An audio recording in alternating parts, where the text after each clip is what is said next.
Debbie Whitlock was killed in her home near midnight on March 25th, 1988. The murder happened in Modesto, California, in our house on Dalton Way.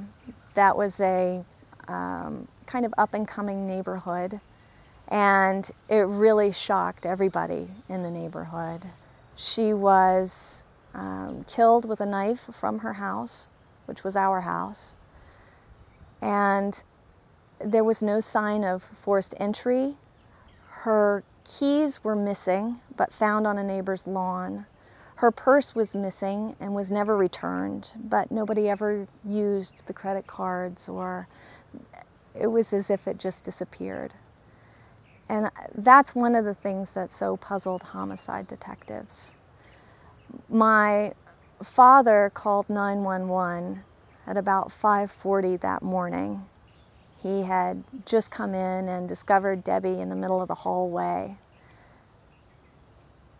The way in which she was killed, homicide detectives felt, was very telling, that it was in fact some kind of a message. They just couldn't figure out what the message was. And a lot of the work that they did tried to answer that question. As I said, I was the last person to see her alive, but I didn't really know her fully. I didn't know her outside of the context of being my stepmother.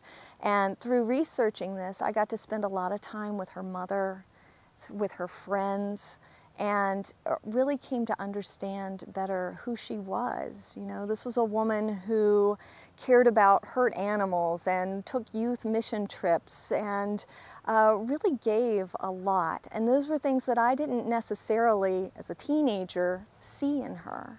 Debbie's murder is only the beginning of this story. And what I'm interested in is how that moment has continued to affect people. Jackie, my father, the first responders had their own stories to tell. The homicide investigators, how diligently they had worked on this, and all of the efforts that they expended in order to find justice for Debbie.